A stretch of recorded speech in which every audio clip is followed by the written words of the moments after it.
সকাল দিয়ে আমি যা দেখে বুঝলাম যে পুরোটাই গোল গোল করে দিয়েছে, কোনো স্পেসিফিকেশান নেই যে কত মানুষ বাদ, কত মানুষ ইনক্লুডেড হলো, যে কত মানুষ হলো। এখন আমি সকালে লিস্টটা দেখছিলাম, কিছু বুঝতে পারলাম না। তার মানে আবার বিভ্রান্ত করার চেষ্টা করছে নির্বাচন কমিশন। আমাদের তো একটাই জায়গা, কোর্টে গিয়ে এটা বলতে হবে লিস্টটা দেখিয়ে যে হোয়াট ইজ দিস। যদিও আমি ফাইনাল বলতে চাই না, আর একটু আমাকে লিস্টটা দেখে নিতে হবে, কিন্তু সকালে যা দেখলাম টিল 5 PM অ্যাডজুডিকেশন মানে কি? এর আগে ফর্ম 7 নিয়ে সোচ্চার হয়েছিলেন বিজেপি রাজ্য সভাপতি শ্রমিক ভট্টাচার্য। কি বলেছিলেন শুনুন। নির্বাচন কমিশনের বিষয় আমাদের অবস্থানে আমরা অনড়। আমরা যে ফর্ম 7 জমা দিয়েছিলাম তার উপরে শুনানি করতে হবে। পুলিশ বেআইনি ভাবে যেটা তারা করতে পারে না, আমাদের কর্মীদের কাছ থেকে ফর্ম 7 কেড়ে নিয়েছিল। আমাদের ফর্ম 7 তৃণমূল কংগ্রেসের কর্মীরা জ্বালিয়ে দিয়েছিল, বিভিন্ন জায়গায় বিডিও অফিস ধ্বংস করেছিল, এমনকি বিএলওদের যে কাছে জমা দেওয়া এআরও আর ইআরওদের কাছে তারা যে ফর্ম 7 গুলো পেয়েছিল সেগুলো তারা রিসিভ করবার পরেও ঠিকঠাক সিস্টেমে আপলোড করেনি। এটাকে শেষ না করে নির্বাচন করা যাবে না। মাঝপথে বলবেন আমি এসআইআর শেষ আর এসআইআর বন্ধ, নির্বাচন হোক, এসব চলবে না। আসি পরের খবরে। কেন্দ্রীয় বাহিনীর জওয়ানকে নিজের কাজে ব্যবহারের অভিযোগ বাঁকুড়ার বিজেপি প্রার্থীর বিরুদ্ধে। বিজেপির নেতা কর্মীদের হাতে কেন্দ্রীয় বাহিনীর জওয়ানের গেরুয়া প্রতীক তুলে দেওয়ার ভাইরাল ছবি পোস্ট করে দাবি করেছে তৃণমূল কংগ্রেস। নীলাদ্রি শেখর দানার নির্দেশেই প্রতীক তুলে দিয়েছেন জওয়ান। অভিযোগ তৃণমূলের, সৈনিকরা পদ্মফুল তুলবে না তো কি তুলবে, পাল্টা নীলাদ্রি শেখর দানা।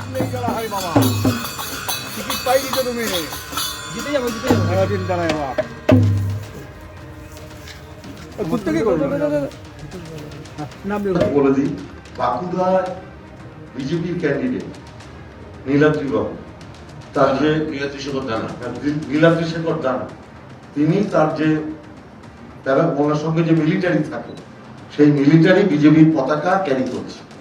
আপনি ভাবতে পারেন যে আমাদের কোন সরকারি পুলিশ সেটা ক্যারি করতে পারে?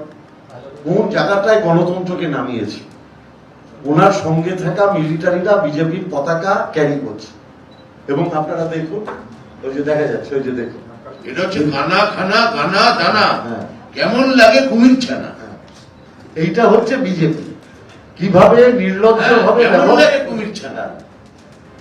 এটা হচ্ছে কুমির ছানা দেখাচ্ছে যে উপেন্দ্র কিশোর, খানা খানা গানা দানা, কেমন লাগে কুমির ছানা।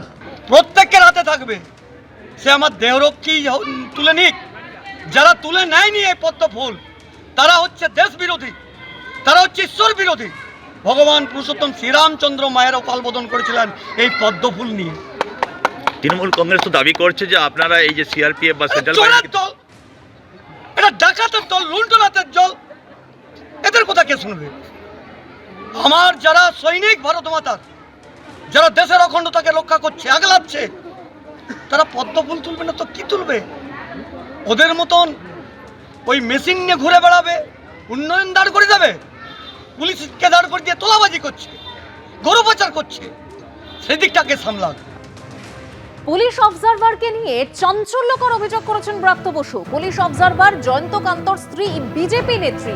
বিহারের জামুইয়ে প্রার্থী হতে পারেন জয়ন্ত কান্তর স্ত্রী। ছবি দেখিয়ে অভিযোগ করেছেন শিক্ষামন্ত্রী ব্রাত্য বসু। অবজারভারের অন্যতম, তার নাম জয়ন্ত কান্ত। এবার আপনারা বুঝতে পারছেন বাংলা বিহারের বর্ডার, সেখানে দেখা যাচ্ছে তার স্ত্রী ওই ঠিক ওই পার্শ্ববর্তী এলাকায় একজন বিজেপির অ্যাক্টিভ নেত্রী, অবজারভারের স্ত্রী।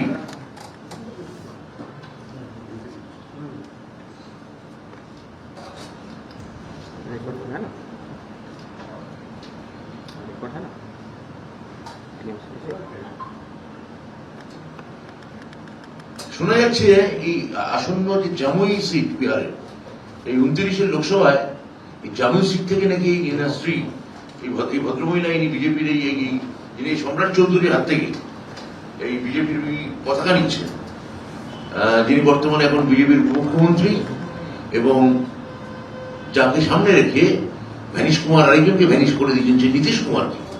কুমার পদবী থাকলে কি ভ্যানিশ করবেন না এমন কোনো কথা নেই। অভিযোগ একজন অবজারভারের ওয়াইফকে বিহারে বিজেপি প্রার্থী করা হয়েছে, ছবি দিয়ে অভিযোগ করছে। গণতান্ত্রিক দেশ, নারীবাদীরা খেপে যাবে না ধরনের কথাবার্তা বললে। এবিপি আনন্দ, এগিয়ে থাকে, এগিয়ে রাখে।